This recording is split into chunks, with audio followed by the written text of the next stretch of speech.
رسميا النادي الاهلي بطلا لكأس السوبر المصري بعد فوزه على غريمه التقليدي نادي الزمالك بثنائيه مقابل لا هدف. ايه اللي حصل في الماتش وكل حاجه هتعرفها في الماتش حصلت هتعرفها في الفيديو ده. تابع الفيديو. نبدا. اول حاجه للنادي الاهلي بالنسبه استحواذ النادي الاهلي في اول 20 دقيقه كان مستحوذ النادي الاهلي حرفيا على كل الكرات. النادي الاهلي كان اخطر بس ما كانش شرس للدرجه يعني انه يخوف نادي الزمالك، لكن نادي الزمالك بيلعب كان على الكرات الطوليه ودي كانت واضحه من اول الماتش اساسا. لكن الاهلي ما سجلش ولا ترجع من الاهداف يعني بعد الاستحواذ ده كله في اول 20 دقيقه. الكرات الطوليه اللي في ظهر الدفاع كانت بتلعب في كوره منهم حتى شيكو بنزي خدها من نص الملعب كان هو اللي هيسجل فيها والاخطر كانت الحمد لله عدتها على سلام يعني. واستمرار الماتش كما هو عليه يعني استحواذ النادي الاهلي وهجمات مرتده من نادي الزمالك والكرات الطوليه.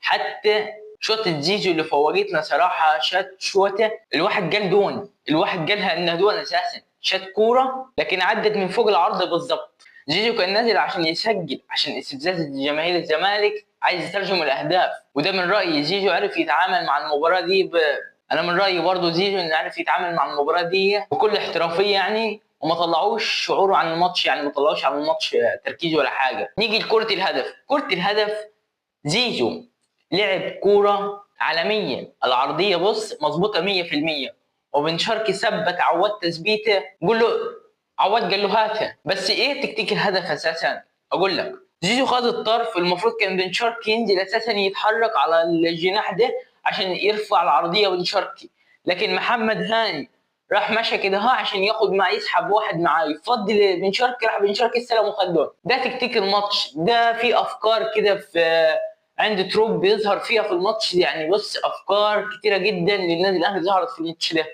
والاهلي تكتيكيا احسن بكتير واستحواذ ولعب وهجمات احسن بكتير من الماتشات اللي فاتت يعني. وفي الدقيقه 56 نزل 50 خرج جراديشار الاصابه ونزل طاهر محمد طاهر. في نزول ده طاهر انا حسيت خلاص يعني الهجوم الاهلي خلاص اتضرب، وطاهر محمد طاهر كل ما يمسك الكوره هيتطول منه او يتقطع.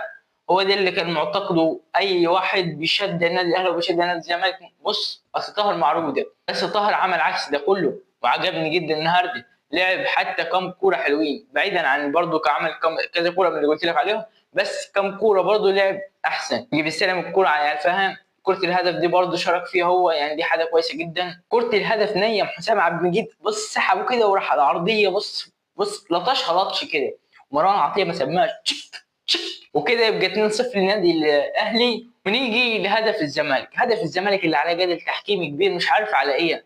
الكرة دي في الكرة دي في سيف الدين جزيري. بس عايز اتكلم على الهدف الشناوي دي كذا مباراة برضو فاهم بيطلع كرات كتيرة غلط بيطلع غلط يعني. كرة زي كده كلفتك هدف كنت انت غلطان بعيدا عن انها يعني بعيدا عن انها لمسة يد ولا حاجة. الغلطة برضو دي يعني مش حارس كبير للنادي الاهلي يعملها يعني. كوره كذا كوره برضو في الماتشات اللي فاتت بيطلع الشناوي بيغلط. ادي فرصه لشوبير. انا مش عايزك ادي فرصه لشوبير بس شوبير هيثبت نفسه خلي بالك لو نزلته. كره الهدف بقى اللي عليها جدل الكره راسه وايده ودون ازاي تحسب؟ ما تقوليش بقى ايده بره جسمه والكلام ده كله هي مش بلنتي. الكره بره جسمي يعني اخلي الكره بايدي واقول لك الكره مش بره جسمي. هذا اللي حصل يعني في كره الهدف. وقول لي رايك في الكومنتات الكره دي هدف ولا مش هدف. وفي الدقيقه 81 خرج بن شرقي ونزل احمد رمضان بيكهام عشان طبعا يدافع طبعا عشان لما يجي اللعب يعني فاهم لعب استحواذ الزمالك اكتر استحوذ نادي الزمالك فخر ده طبيعي اساسا انك تدافع انت خلاص انت ليك البنيه اتخلقت. وبعدين هجمات عاديه يعني من الفريقين يعني وساعه كويك كونتر تعمل انت فاهم واستحواذ ليهم هم والماتش خلص على كده. ومبروك للنادي الاهلي وهارد لك لنادي الزمالك. نادي الاهلي ونادي الزمالك ايوه زي ما سمعت كده هو رجل المباراه.